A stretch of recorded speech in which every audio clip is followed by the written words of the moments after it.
We had some questions about where our martial art comes from and what we study here at this particular dojo. And I also had a question from Nick who asked the same thing. So this is from Nick Marcotti. Nick asks, "Sir, may I ask you a question? It has nothing to do with this video. Is your school based in the Bujinkan? Is it based in Toshindo, Jinenkan, or Genbukan? Most Bujinkan dojos use Hatsumi's kanji logo, but I noticed you do not. But you do have a picture of him as well as of Stephen K. Hayes. Or is it based on something else entirely?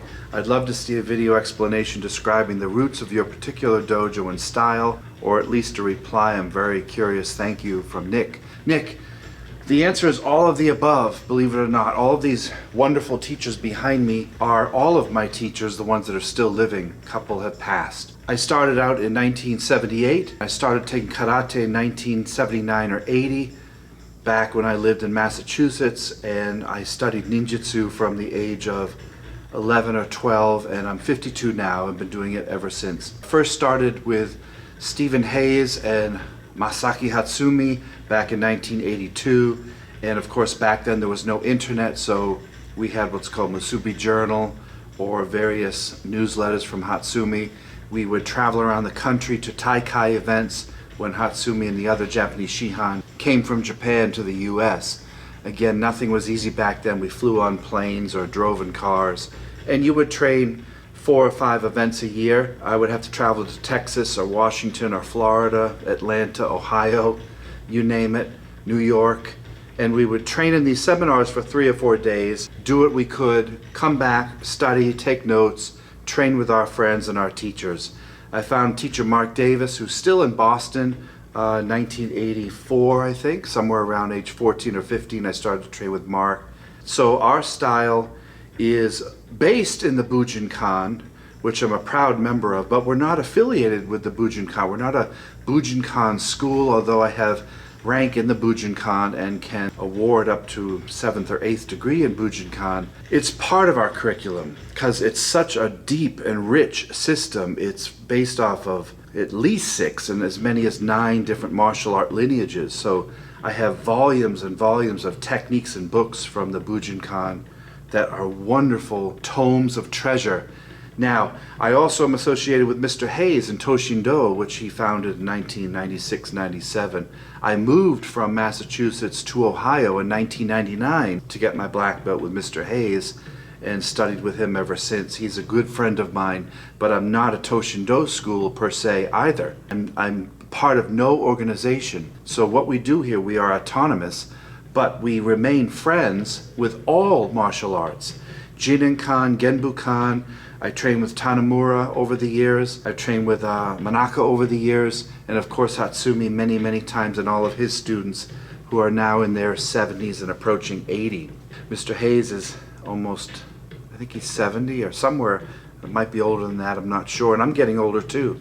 So I've been around for decades, but the point is our school is not associated with anyone.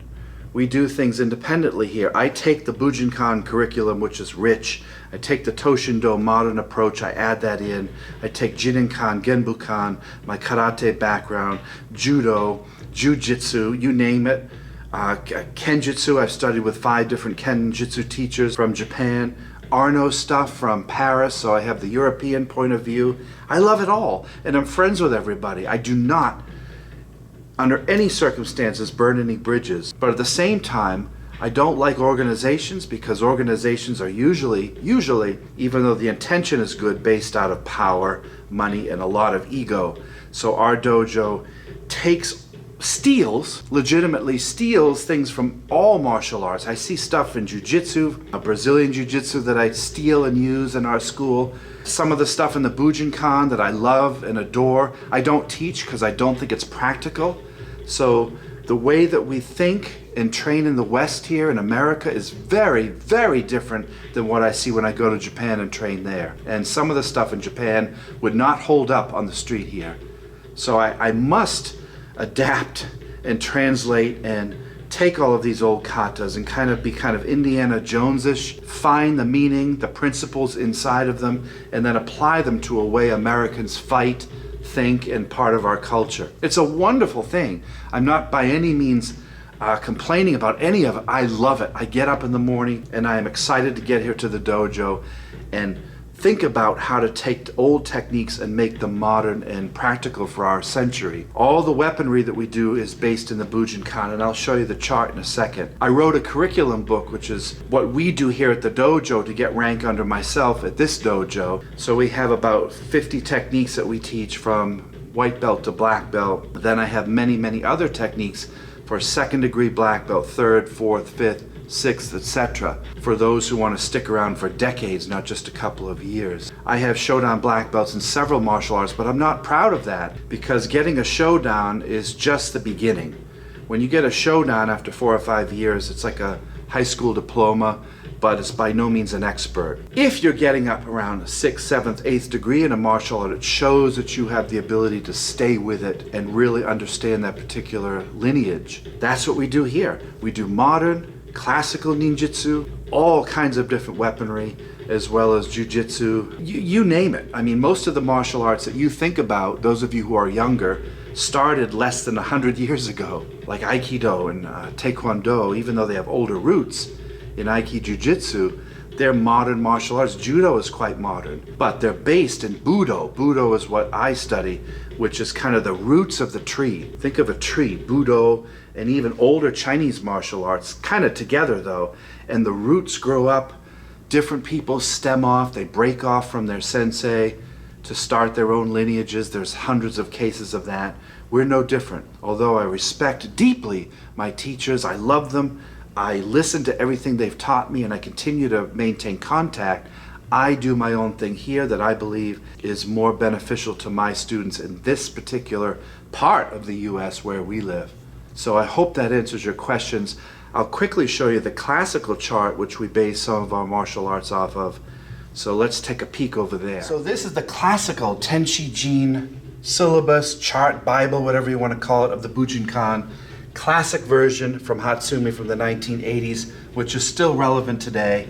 This is modified through Arnaud Couzergue from Paris, but this is something that I teach and follow all the time. This is probably a good 25 to 30% of our martial arts that we train here. It's very old, very classical, but we can pull dozens, if not hundreds, of principles out of these katas. We started here 2.5 years ago, and every week we take one line off of this chart for an hour and we train it in any way you can imagine. 2.5 years later, we are now just finishing up here, the Hajutsu Kyuho, which are 9 different methods of being attacked and how you reverse the opponent or reverse his attacks. 2.5 years to get just this much in this chart.